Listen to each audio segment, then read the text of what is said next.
جنة فقد فاز وما الحياة الدنيا إلا متاع الغرور آمنت بالله صدق الله مولانا العظيم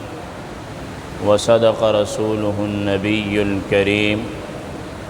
ونحن على ذلك لمن الشاكرين والشاهدين والحمد لله رب العالمين۔ درود پاک پڑھیں۔ اللہم صلی علی سیدنا و مولانا محمد وعلی آل سیدنا و مولانا محمد وبارک وسلم۔ الصلاۃ والسلام علیک یا رسول اللہ وعلی آلک و اصحابک یا حبیب اللہ۔ حمد و صلوات کے بعد سامعین کرام، گزشتہ جمعۃ المبارک میں ہم نے اولیاء کرام کی شان اور ان کی فضیلت کے حوالے سے گفتگو کی تھی، اور چونکہ اس میں بخاری شریف کی ایک حدیث طیبہ کہ جس میں اللہ کے قریب ہونے کے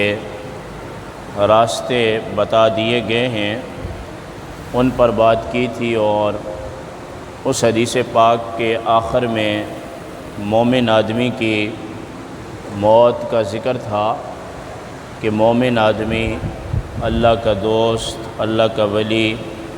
مسلمان، اس کی موت کیسے واقع ہوتی ہے، اور اس کی موت کے وقت اللہ پاک کو کیا تردد لاحق ہوتا ہے۔ یہاں تک ہم پہنچے تھے، تو میں نے سوچا کہ مومن کی موت پر بات کرنے سے پہلے مطلقاً موت پر بات کی جائے کہ موت ہے کیا، موت کی تعریف کیا ہے، اور قرآن کریم نے موت کو واجب کہا کہ ہر نفس نے مرنا ہے، تو یہ مرنا کیوں ہے، اس حوالے سے بھی ہم گفتگو کریں گے۔ سب سے پہلی بات یہ ہے، کل نفس ذائقۃ الموت۔ اللہ پاک فرماتا ہے کہ ہر جاندار چیز نے، ہر نفس نے موت کا مزہ چکھنا ہے، تو ہر ذات موت کا مزہ چکھنے والی ہے۔ قرآن کریم کی یہ جو سورہ پاک ہے، سورہ آل عمران، یہ آیہ شریفہ 185 ہے سورہ آل عمران کی۔ جب آپ قرآن کریم کے اس مقام کو نکالتے ہیں اور اس سے پیچھے کا مطالعہ کرتے ہیں، یہ جو آیت میں نے آج اپنے موضوع کا حصہ بنائی ہے، تو اس آیت سے پیچھے اللہ پاک نے کئی انبیاء علیہ السلام کے قصص اور ان کے معاملات کو ذکر کیا، اور ذکر کرنے کے فوراً بعد اللہ پاک نے موت کا تذکرہ کیا۔ تو انبیاء علیہ السلام کے اندر مخلوق سے زیادہ کمالات ہوتے ہیں،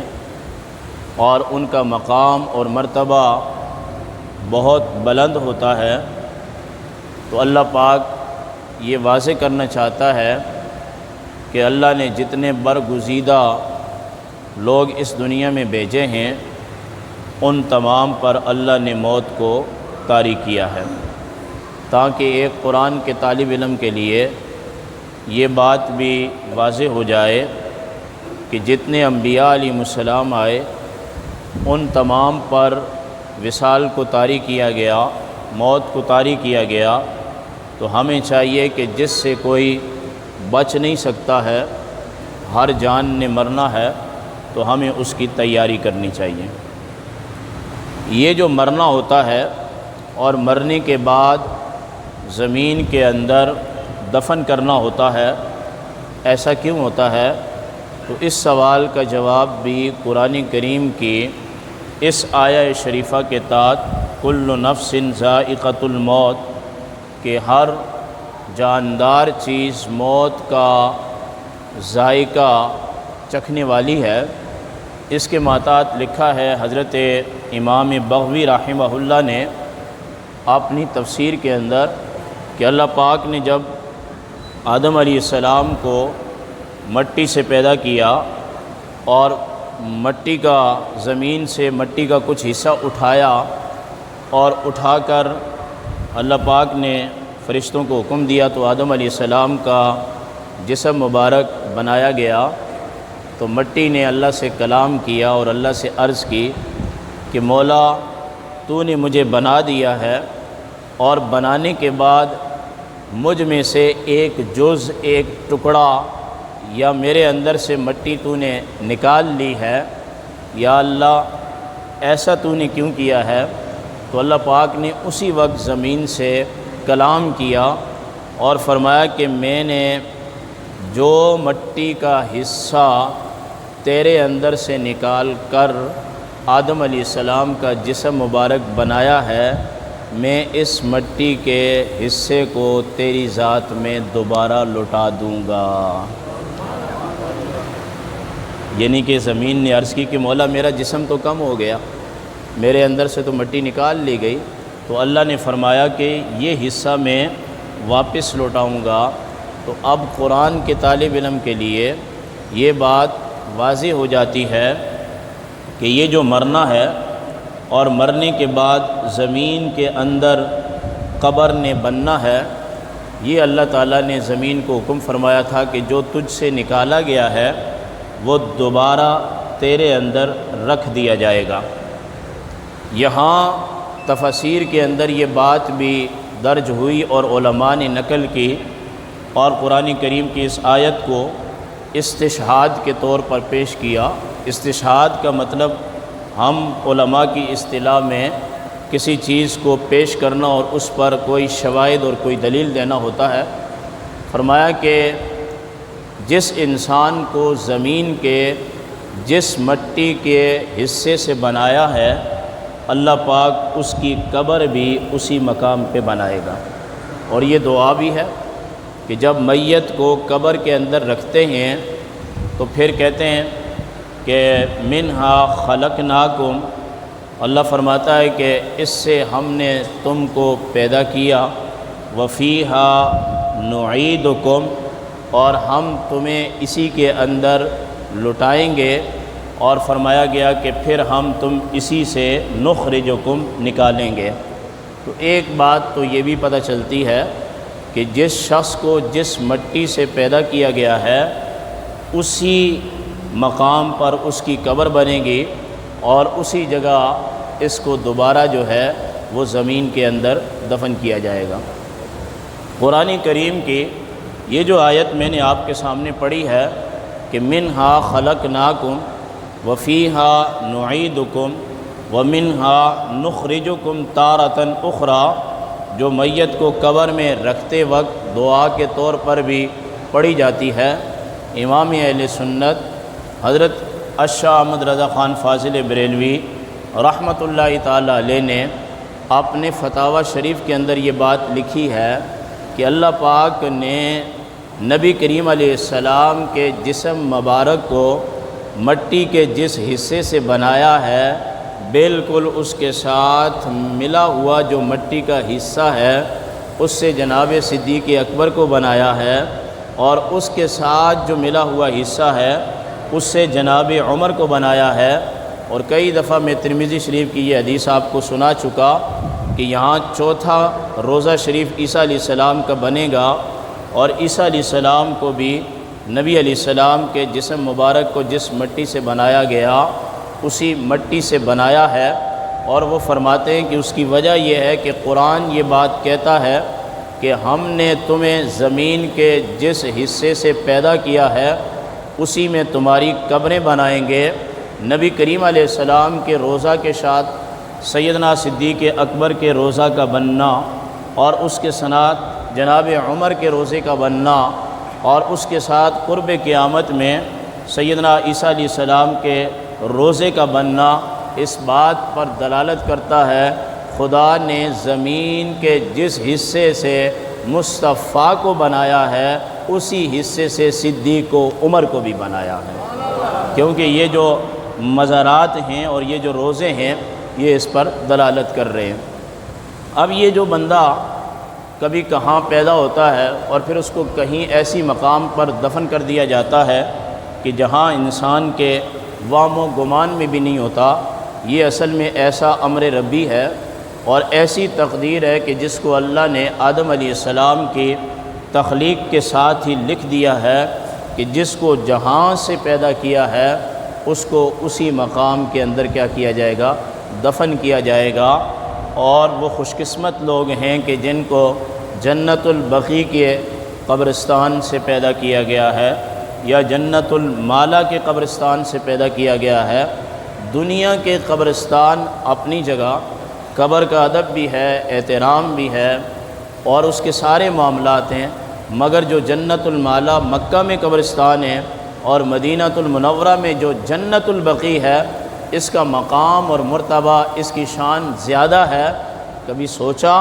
کہ اس کی شان زیادہ کیوں ہے؟ اس کی وجہ یہ ہے چاہے مکہ کا قبرستان ہو یا مدینہ کا ہو، ان دونوں میں نبی کریم علیہ السلام کے ازواج بھی دفن ہیں اور آپ کے اصحاب بھی دفن ہیں۔ تو پتہ چلا کہ یہ جو نبی کے اصحاب ہوتے ہیں اور نبی کی ازواج ہوتے ہیں، یہ زمین کے جس ٹکڑے پر ان کے لیے نبی اپنی موجودگی میں قبرستان کی جگہ کو وقف کروا دے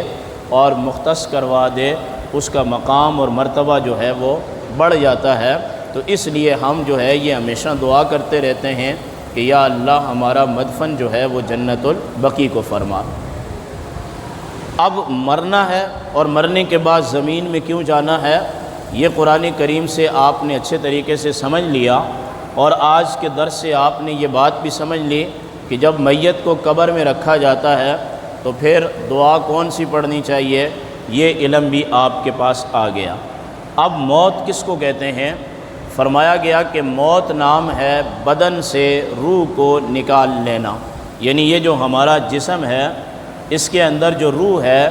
جب اس روح کو نکال لیا جاتا ہے تو قرآن کریم اس کو جو ہے وہ موت کہتا ہے، اور قرآن کریم اس شخص کو میت سے جو ہے وہ تعبیر کرتا ہے۔ اور یہ موت کیا ہے؟ وَيَسْأَلُونَكَ عَنِ الرُّوحِ قُلِ الرُّوحُ مِنْ أَمْرِ رَبِّي، کہ دوسرے مقام پہ جب یہودیوں نے آپ علیہ السلام سے اس بات کا سوال کیا کہ یہ جو انسان کا جسم ہے، انسان کا ڈھانچہ ہے، یہ کھڑا ہوا ہے روح کی بدولت، تو روح کی تعریف کیا ہے؟ تو اللہ نے قرآن کو اتار دیا کہ محبوب ان سے یہ کہیں کہ روح کی تعریف یہ ہے، یہ اللہ کا حکم ہے، جب تک چاہتا ہے، جس وقت تک چاہتا ہے کسی جاندار چیز کو زمین پہ رکھتا ہے، اور پھر جب اس کی موت کا وقت آتا ہے تو اللہ پاک اپنے حکم کو ملک الموت کے ذریعے سلب کر لیتا ہے اور وہ بندہ فوت ہو جاتا ہے اور وہ جاندار چیز جو ہے مر جاتی ہے۔ یہ موت کی تعریف ہے۔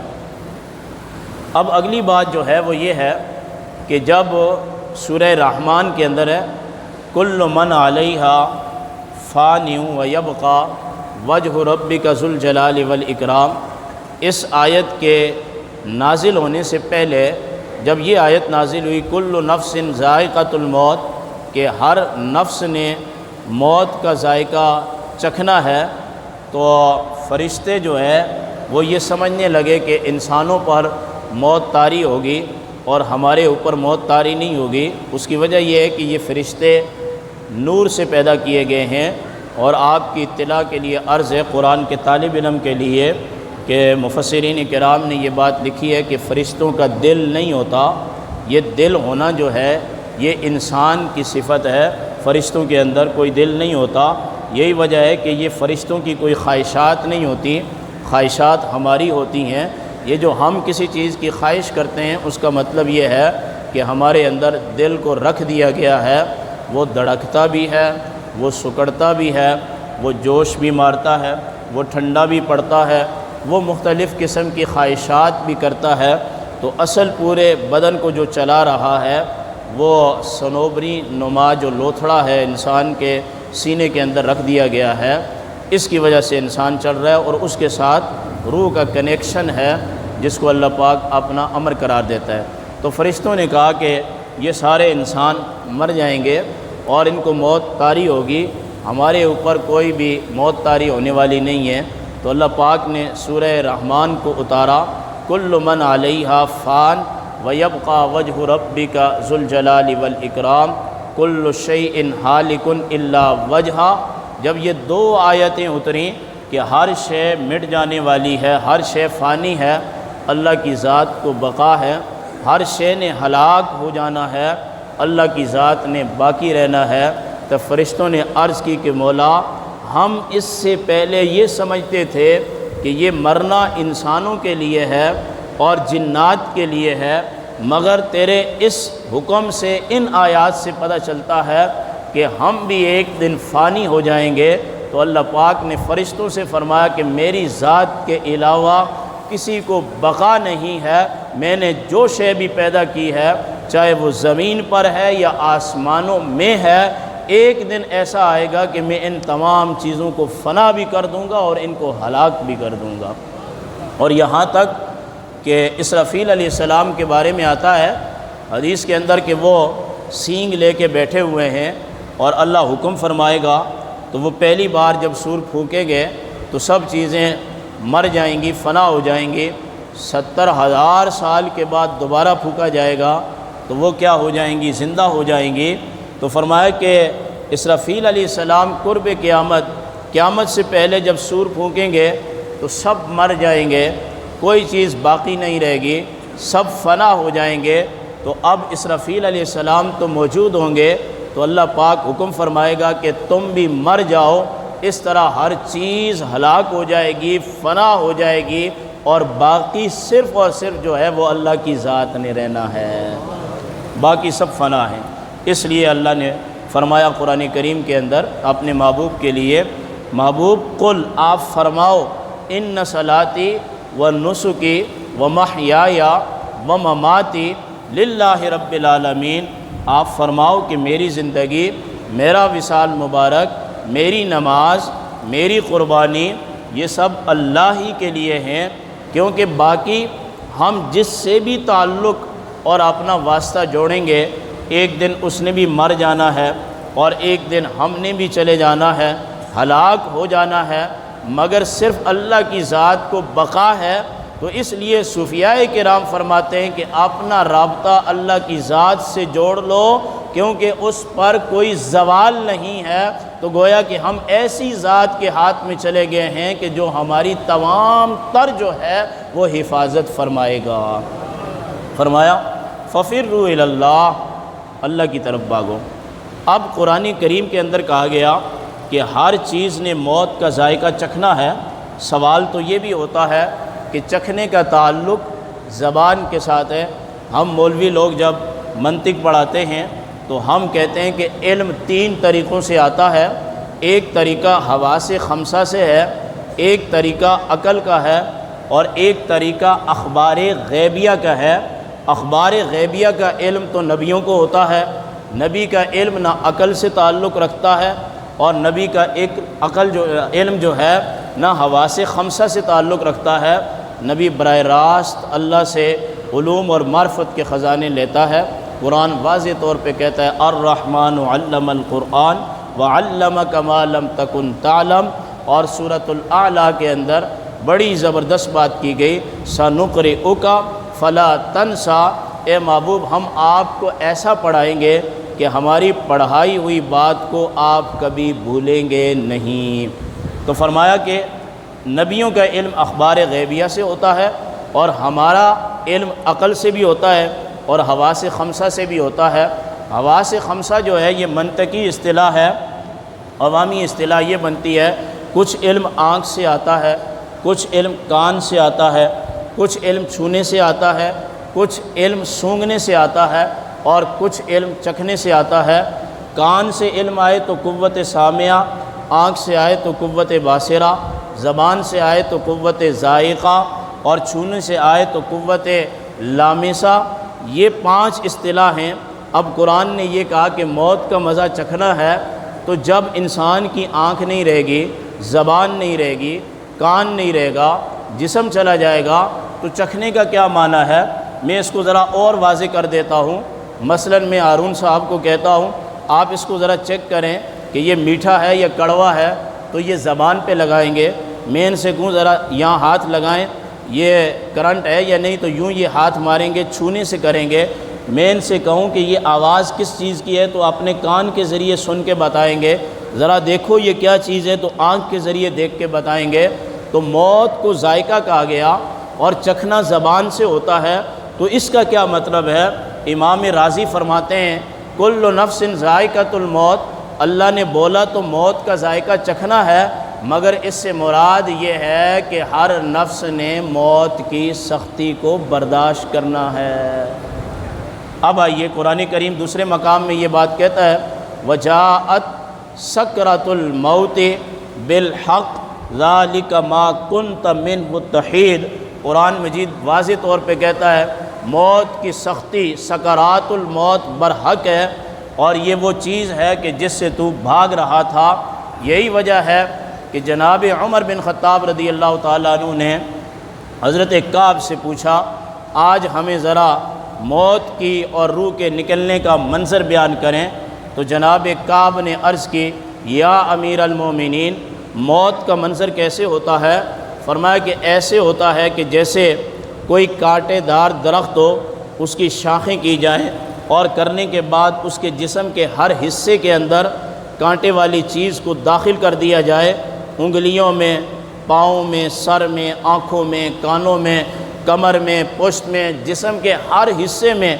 کانٹے دار چیز کو داخل کر دیا جائے، اور داخل کرنے کے بعد پھر طاقتور کو بلایا جائے، اور طاقتور اس کو پیچھے سے پکڑے جو اس کا دستہ ہوتا ہے، اور پکڑنے کے بعد جب یوں کھینچے تو اس کا جسم چور چور ہو جائے۔ فرمایا اس چیز کا نام موت ہے۔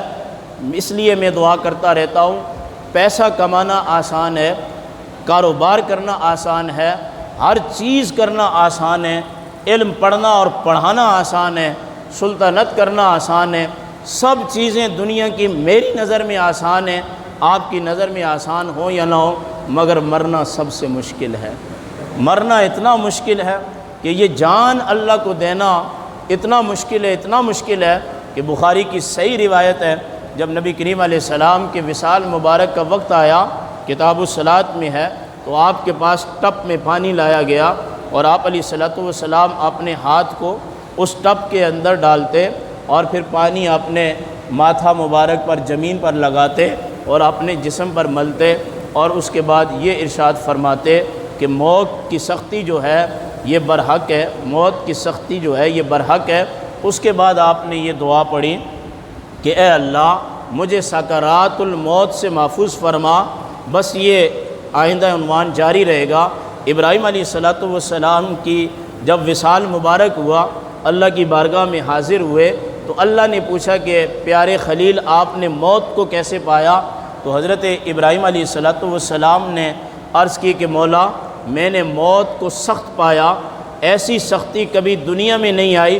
جب نمرود نے آگ جلائی تو اتنی سختی نہیں تھی، بیٹے کو ذبح کرنے کے لے کے گیا تو اتنی آزمائش نہیں تھی، گھر بار مکہ کے بے آب و گیا میں چھوڑا تو اتنی آزمائش نہیں تھی، مگر موت سخت آزمائش ہے۔ اللہ نے ارشاد فرمایا اے پیارے خلیل آپ یہ کیسی باتیں کر رہے ہیں؟ میں نے جب ملک الموت کو بھیجا تھا تو میں نے اس سے یہ بات کہی تھی کہ ابراہیم علیہ السلام کی روح مبارک کو انتہائی نرمی کے ساتھ نکالنا، اور آپ کہہ رہے ہیں اس میں سختی ہوئی ہے۔ ابراہیم علیہ السلام نے عرض کی مولا